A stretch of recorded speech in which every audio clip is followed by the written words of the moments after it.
আমরা পরিকল্পনা গ্রহণ করেছি বাংলাদেশের প্রত্যেকটি এলাকা প্রত্যেকটি জেলা বিভিন্ন রকম বৈশিষ্ট্য আছে, সেই বৈশিষ্ট্যগুলো পর্যালোচনা করে সেই এলাকার উপযুক্ত কি কি কলকারখানা তৈরি করা যায়, যে সকল কলকারখানা তৈরি করলে পরে সেই এলাকার মানুষের কর্মসংস্থান হবে এবং সেভাবেই আমরা গড়ে তুলতে চাই।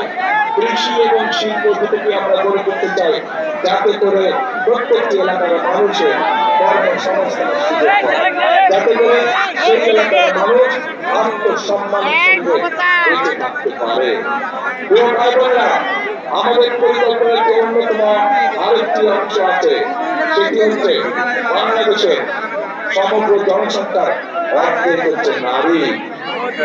এই নারীদেরকে শিক্ষার আলোয় আলোকিত করার জন্য, এই মা বোনদেরকে শিক্ষার আলোয় আলোকিত করার জন্য দেশনেত্রী খালেদা জিয়া যখন দেশ পরিচালনার দায়িত্বে ছিলেন, সেই সময় তিনি ক্লাস 1 থেকে ক্লাস 12 অর্থাৎ ইন্টারমিডিয়েট পর্যন্ত মেয়েদের শিক্ষা ব্যবস্থা ফ্রি করে দিয়েছিলেন। প্রিয় ভাই বোনেরা,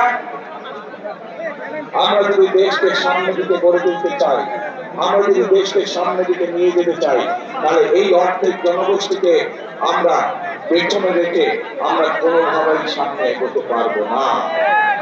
কাজে এই নারী গোষ্ঠীকে আমরা অর্থনৈতিকভাবে স্বাবলম্বী করে গড়ে তুলতে চাই এবং সে কারণে প্রত্যেকটি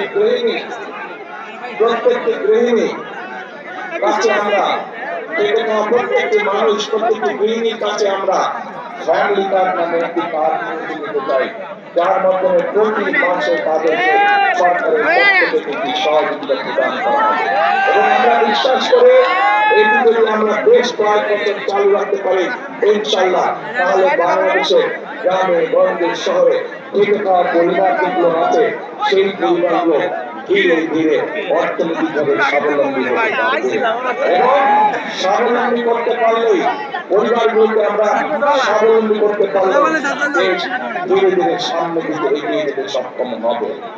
প্রিয় ভাই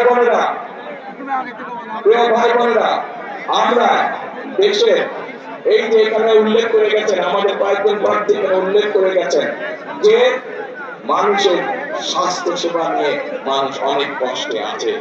প্রয়োজনের সময় ডাক্তার পাওয়া যায় না, প্রয়োজনের সময় মানুষ ওষুধ খুঁজে পায় না। সেজন্য আমরা সিদ্ধান্ত গ্রহণ করেছি যে বাংলাদেশের বিশেষ করে এই যে হাসপাতালগুলো এগুলোকে আমরা মেরামত করবো, কোনো ডাক্তারের ব্যবস্থা করবো, কিন্তু একই সাথে সমগ্র বাংলাদেশে আমরা হেলথ কেয়ার নিযুক্ত করতে চাই। এই হেলথ কেয়ারের কাজ হবে গ্রামে গ্রামে গিয়ে, ঘরে ঘরে গিয়ে নারী এবং শিশুদেরকে তারা চিকিৎসার সুবিধা দিবে। যে সকল চিকিৎসা সুবিধা ঘরে বসে পাওয়া যায়, ছোটখাটো অসুখ বিসুখ, যাতে করে মা বোনদেরকে কষ্ট করে হাসপাতালে আসতে না হয়, ঘরে বসেই তারা ওষুধ পাবে ইনশাআল্লাহ, ঘরে বসেই তারা চিকিৎসা সুবিধা পাবে। এখন প্রিয় ভাই বোনেরা, আরেকটি কাজ আমরা করতে চাই।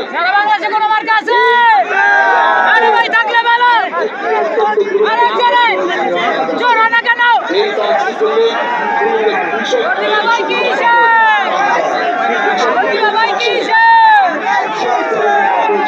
সেই সুবিধা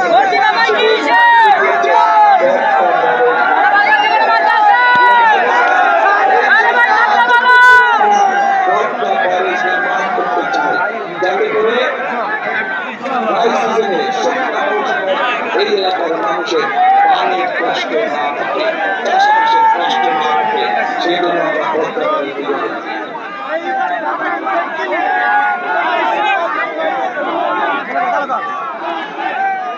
এই পদ্মাবাড়ি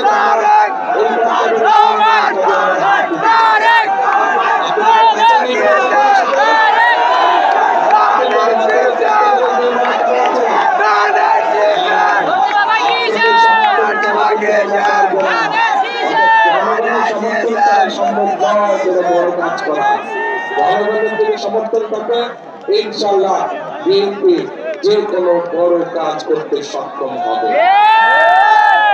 এখন প্রিয় ভাই বোনেরা, এই যে আপনাদের সামনে আমাদের দলের পরিকল্পনার কাছে তুলে বললাম আপনারা কি মনে করেন এই পরিকল্পনাগুলো যদি বাংলাদেশ আল্লাহ বাস্তবায়ন করতে পারে